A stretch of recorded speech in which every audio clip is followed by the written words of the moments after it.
जब हम नंबर की बात करते हैं तो हमारे दिमाग में सबसे पहले कई सारे नंबर आने लगते हैं, लेकिन अगर मैं ऐसा कहूँ कि यही नंबर आपका भविष्य बता सकते हैं तो आप क्या सोचेंगे? ऐसे ही शख्सियत से आज मैं आपको मुलाकात कराने वाली हूँ जिन्होंने सीज़न 2018 में मिसेस इंडिया का खिताब भी जीता। उसके साथ ही आपकी हैंडराइटिंग को देखकर आपका व्यक्तित्व बता देंगी और नंबर के हिसाब से आपका भविष्य भी बता देंगी। तो चलिए आज मैं मिलवाती हूँ आपको शिल्पा बागरेचा जी से, जिन्होंने इसमें महारत हासिल की है। बहुत बहुत स्वागत है मैम आपका हमारे चैनल में। मैम, जैसे कि पहले तो मैं यही बोलना चाहूँगी, आप सच में मिसेस इंडिया का खिताब बिल्कुल डिज़र्व करती हैं, बहुत ही सुंदर हैं। फिर सबसे पहला क्वेश्चन मेरा ये है कि आपने ये जो खिताब जीता उसके बाद फिर सडन वास्तु में और एस्ट्रो में आना, किससे कहाँ से शुरुआत की आपने इसकी? देखिए, मैं सडनली तो कहीं नहीं आई और मेरी किसी की भी जर्नी का जो हिस्सा होता है वो शुरुआत से ही प्लान ही होता है। आप उसमें स्टडीज़ कर रहे होते हैं। बस हुआ ये कि इस दौरान जब मैं इसकी प्रैक्टिशनर थी, इस विधा को मैं कई सालों से प्रैक्टिस कर रही हूँ। इनफैक्ट मैं जब कॉलेज टाइम में थी तब मैं आर्ट ऑफ लिविंग की वॉलंटियर रही हूँ और कई सालों तक हमने सर्विसेज दी हैं, काफ़ी सोशल वर्क किए हैं। उसी के साथ मैं सहजी भी हूँ। 2005 से मैं प्रैक्टिशनर हूँ सहज योग में। तो इन स्पिरिचुअल थिंग्स में, या फिर जो कहते हैं योगीज जिनसे जुड़े होते हैं, वो सारी प्रैक्टिसेस में पहले से ही मैं इन्वॉल्व थी, क्योंकि मेरी फैमिली में मेरे ब्रदर वो करते थे तो उन्होंने मुझे उससे इंट्रोड्यूस कराया। और कहीं ना कहीं हमारी लाइफ में जब हम बहुत सारी चीज़ों को आगे जीतना चाहते हैं तब हमें लगता है कि हमें उसके लिए भी पेशेंसली इन चीज़ों को भी बैलेंस करना ज़रूरी है, क्योंकि तब यही सबके ड्रीम्स होते हैं आफ्टर 12 कि मुझे डॉक्टर बनना है, मुझे इंजीनियर बनना है। तो वैसे ही मेरा भी कुछ सपना था। तो उसी के साथ में ये प्रैक्टिसेस ने मुझे बहुत हेल्प की मेरे ट्रांसफॉर्मेशन में। एंड देन जब अपना करियर आगे चल रहा था और इन सब चीज़ों की प्रैक्टिस चल रही थी, उसी दौरान जब 2018 में मैंने मिसेस इंडिया का खिताब जीता तो वो एक लाइमलाइट मेरी ज़िंदगी का हो गया। सो वो पॉइंट पे उस चीज़ का आना और उसके बाद उसके साथ में इस प्रोफेशन का हाईलाइट होना काफ़ी आसान हुआ।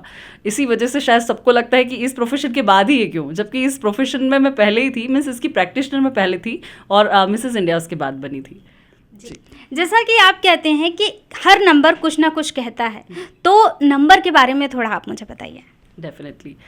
देखिए, नंबर आपका खुद का एक मोबाइल नंबर है, राइट। आपका नंबर मीन्स आपके नेम में भी कुछ अल्फ़ाबेट हैं जो कि एक फिक्स नंबर तक जाते हैं, राइट। आपके मोबाइल का पासवर्ड है, आपका अकाउंट नंबर है। ये सारी चीज़ें जो हम अपनी तरफ से पसंद करते हैं, हम अकाउंट चूज़ करते हैं तो हमें हाँ ये डिजिट्स अच्छे लगते हैं। मोबाइल नंबर में तो नॉर्मली यही होता है, अरे बहुत ईजी है, मेरे क्लाइंट्स को याद रहेगा तो मैं ये नंबर ले लेती हूँ। कभी कभी हमें उसको देखकर बहुत अच्छा लगता है, नहीं नहीं ये नंबर्स मेरे भाग्य के लिए अच्छे रहेंगे तो मैं ले लेती हूँ।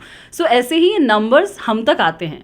हमारे कार्मिक पैटर्न्स ही हमें इसी थॉट प्रोसेस क्रिएट कर देते हैं जिसकी वजह से हम उन तक पहुँचते हैं। क्यों आप एक स्पेसिफिक जगह पर ही काम करते हो, क्यों किसी स्पेसिफिक पर्सन के साथ ही आप कनेक्ट करते हो, कहीं ना कहीं इन ग्रहों की फ्रिक्वेंसी ऐसी होती है जो कि हम बाय बर्थ ही लेकर आते हैं।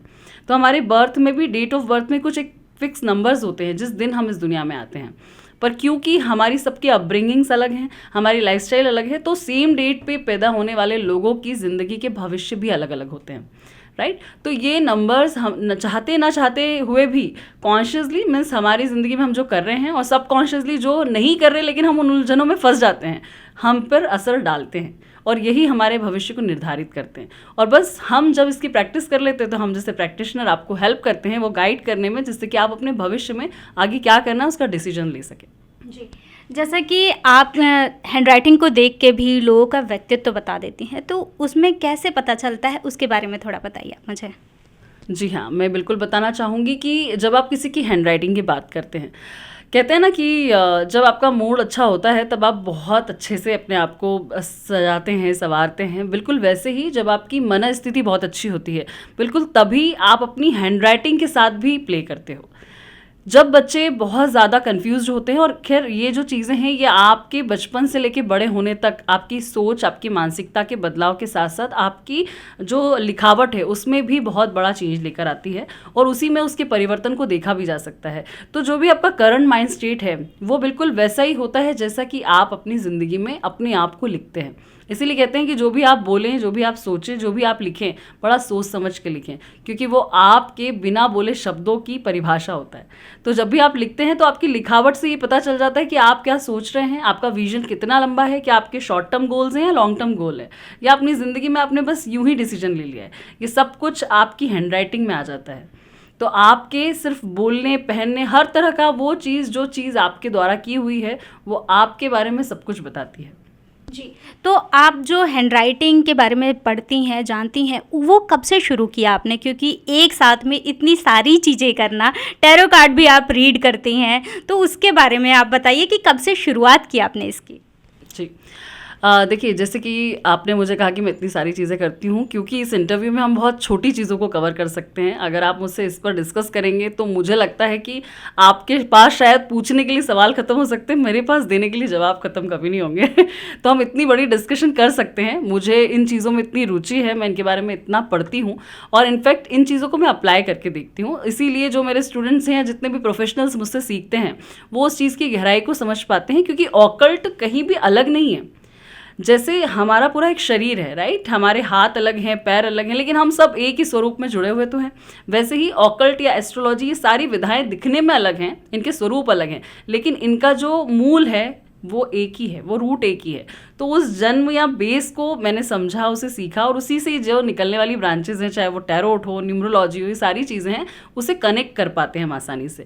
तो मुझे इन सभी विषयों का उतना ही नॉलेज है जितना उसका बेस का नॉलेज है।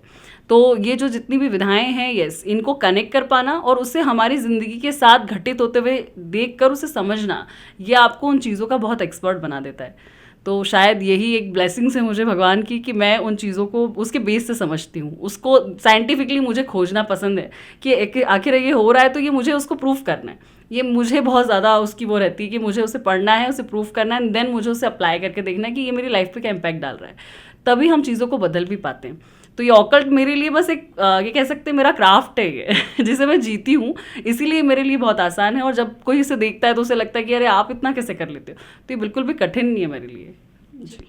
जैसा कि आपको बहुत सारे अवार्ड भी मिल चुके हैं और आपको गोल्ड मेडल भी मिला है, तो इसके बारे में बताइए कि आपकी जर्नी कैसी रही? देखिए, जर्नी में ही तो मज़ा है। हमेशा आपकी जर्नी में ही आनंद होना चाहिए, सेलिब्रेशन होना चाहिए। ये जो अवार्ड्स मिलते हैं, ये हमारी डेस्टिनी है, राइट। हम कभी भी किसी दौड़ तक भागते हैं, हमें अवार्ड मिल गया तो हम और भागते हैं, हमें कुछ और पाना होता है। बट खास बात तो ये है कि जब हम उस जर्नी में सेलिब्रेशन देखते हैं या उसमें आनंद ढूंढते हैं, तो हम इन तक तो आसानी से पहुंच जाते हैं। तो ये जस्ट एक टोकन ऑफ ग्रेटिट्यूड या टोकन ऑफ ब्लेसिंग्स है मेरी ज़िंदगी के, जो ये मुझे मिले हैं, मुझे सम्मानित किया गया इन अवार्ड से।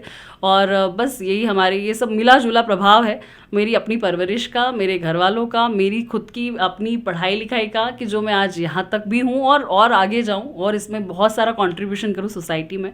सो ये जो मिले हैं, ये मेरे लिए सम्मानजनक है और यही मुझे उन चीज़ों का कॉन्फिडेंस देते हैं या मोटिवेट करते हैं कि मैं इन चीज़ों को और बेहतर तरीके से करती चलूँ।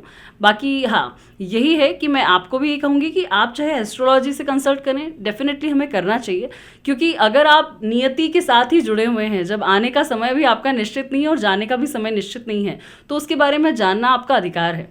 और जो भी ये प्रैक्टिस करते हैं उनसे आपको ये समझना चाहिए, क्योंकि एस्ट्रोलॉजी हो या कोई भी ऑकल्ट साइंस है, ये आपको मार्गदर्शन देता है अपनी ज़िंदगी से धुंध हटाने के लिए। आप उस पर ब्लाइंडली मत जाइए कि सिर्फ मैं इसी के भरोसे रह सकता हूँ, क्योंकि भाग्य भी कर्म से ही बनता है। आज हम भी कर्म ही कर रहे हैं, पढ़ते हैं या हम बताते हैं, हम ऑफिस आते हैं, तो हम भी कर्मा ही कर रहे हैं, तभी हम अपना भाग्य बना सकते हैं। तो आप भी अपने भाग्य को बदलने के लिए उसका मार्गदर्शन लीजिए, ताकि आपकी, जैसे माँ आपको बचपन में समझाती, पिता समझाते हैं, वैसे ही एक एस्ट्रोलॉजर आपकी ज़िंदगी में क्या डिसीजंस आपके सही हो सकते हैं, उसी तरह आपको मार्गदर्शन देते हैं। जीना तो हमें ही है, तो ये बिल्कुल आपको हेल्प करेगा। जी, जैसे कि कई बार ऐसा होता है कि हम अलग अलग पंडितों को दिखाते हैं, कई अलग अलग लोगों को दिखा रहे हैं, अपनी कुंडली दिखा रहे हैं, लेकिन सब अलग अलग चीज़ें बताते हैं, कभी कोई एक चीज़ नहीं बताता। तो इसके लिए आप क्या सजेशन देना चाहेंगे लोगों को? जी, देखिए, इसके लिए मैं यही कहना चाहूँगी कि इसे कहते हैं कि हम बहुत ऐसे चक्करों में अंधविश्वास की तरफ भी बढ़ जाते हैं। जब हमें किसी भी सवाल का जवाब सही नहीं मिलता, मैं ये नहीं कहूँगी कि किसी का ज्ञान गलत है, हर किसी के ज्ञान की एक सीमा है, ठीक है। और उस ज्ञान के लिए या ये वो जो बताते हैं आपको, उस मेंटल लेवल तक आपका मेंटल लेवल पहुंचना भी बहुत ज़रूरी है। कहते हैं ना, एक ही क्लास में 50 बच्चे बैठते हैं और मेरिट में सिर्फ 2 ही आते हैं, क्योंकि टीचर ने जो दिया है उसे रिसीव सिर्फ वो 2 कर पाए। बाकी बच्चे तो अपनी साथ ही वो चीज़ ले गए जो वो समझ पाए। तो बिल्कुल वैसे ही कोई भी गुरु आपको कुछ ज्ञान देता है या परामर्श देता है, तो आप जितनी सूझबूझ के साथ उसे ले पाते हैं उतनी अपनी ज़िंदगी में बदल पाते हैं चीज़ों को, वरना हम भ्रमित हो जाते हैं। तो उस भ्रम से हटने के लिए मैं तो यही कहूँगी कि आप इन चीज़ों को सीखें, समझें, इनके बारे में पढ़ें। हमें कोई बहुत बड़ा प्रोफेशनल कोर्स करने की ज़रूरत नहीं है, बट फिर भी हमें ग्रहों की स्थिति, परिस्थिति, उनके व्यक्तित्व को ज़रूर समझना चाहिए, ताकि जब भी हम किसी चीज़ को समझने जाएँ या परामर्श लेने जाएँ तो उन योगों को से डरे ना, उसे समझें और उसके अकॉर्डिंगली अनुसरण करें अपने व्यवहार में, तो ज़रूर आपको ये हेल्प ही करेगा। तो गुरु का ज्ञान गलत नहीं कहूँगी, बस हमारी सूझबूझ में उसका थोड़ा फेर हो जाता है, या तो कोई आपको समझा नहीं पाता या तो आप समझ नहीं पाते। जी। ग्रह हमारे जीवन में कितना असर डाल सकते हैं, इसके बारे में थोड़ा सा हमारे दर्शकों को बताइए कि कितना असर पड़ सकता है, क्या सच में बहुत ज़्यादा असर पड़ेगा या फिर प्रभाव कैसा हो सकता है, और अगर ज़्यादा प्रभाव है तो उसके लिए क्या कर सकते हैं? देखिए, ग्रह हमारी ज़िंदगी में बिल्कुल जैसे हम जीते जागते स्वरूप में हैं, हमारे घर में हमारी प्रेजेंस होती है, हमारी माँ हम पर कैसा प्रभाव डालती हैं, अगर हम किसी की पत्नी है तो हम उन पे कैसा प्रभाव डालते हैं, तो बिल्कुल वैसा ही प्रभाव ग्रह आपकी ज़िंदगी में डालते हैं। हमें पता तो नहीं चलता कि हम क्या कर रहे हैं, लेकिन हमसे करवाने वाले कुछ तो हमारे ग्रह का ही आचरण होता है जो हम में आता है। अगर मान लीजिए आपका मंगल तेज है तो आप कहीं ना कहीं थोड़े से डोमिनेंसी दिखाएंगे, अपनी बात को रखने वाले होंगे, ब्लंट होंगे। अब बस वही है कि आपके घर में वो बात को वो सह सकते हैं नहीं, आपकी वो बात कितनी विनम्रता से कही गई है, वो आपके ग्रहों की वजह से आपके आचरण में आता है। अब ये तो है डेस्टिनी जो आप लिखी है और आपके ग्रह आप पर असर डाल रहे हैं।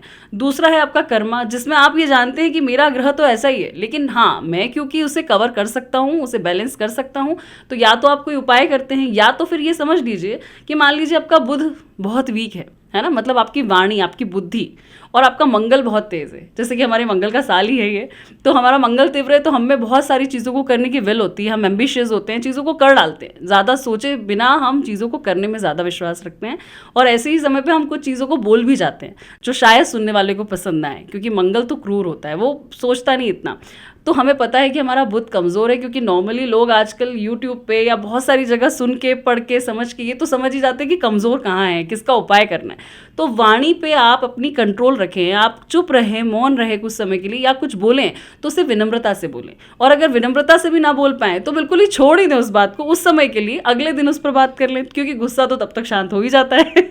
तो चीज़ों को इस तरह से भी आप अपने आचरण में ला के अपने ग्रहों को बैलेंस कर सकते हैं, क्योंकि देखिए ज़िंदगी एक आर्ट है और इसी को आर्ट ऑफ लिविंग भी कहा जाता है। अगर आप जीना सीख गए तो ग्रह भी बैलेंस हो जाते हैं, अगर आप जीते जी अपनी चीज़ों को नहीं बैलेंस करना सीखते तो फिर सब कुछ तो भाग्य और आपकी जो की गई चीज़ें हैं उस कर्मा पर डिपेंड करता है। तो जो दिया है वो वापस आना ही है, और उस कर्मा के फेर में आपको बार बार रोटेशन लेना है, जन्म लेना है, पुनर्जन्म लेना है। तो कोशिश करें, इस आर्ट को समझें, उसे जिएं और व्यवस्थित करें। बहुत बहुत धन्यवाद मैम आपका। आज हमने बात की डॉक्टर शिल्पा बागरेचा जी से। तो ऐसी ही खबरों के लिए बने रहे हमारे साथ और देखते रहें स्वतंत्र समय। धन्यवाद। प्योर श्योर दूध और घी, माँ के प्यार सा, मिलावट से दूर, भरोसे से भरपूर, प्योर भी श्योर भी।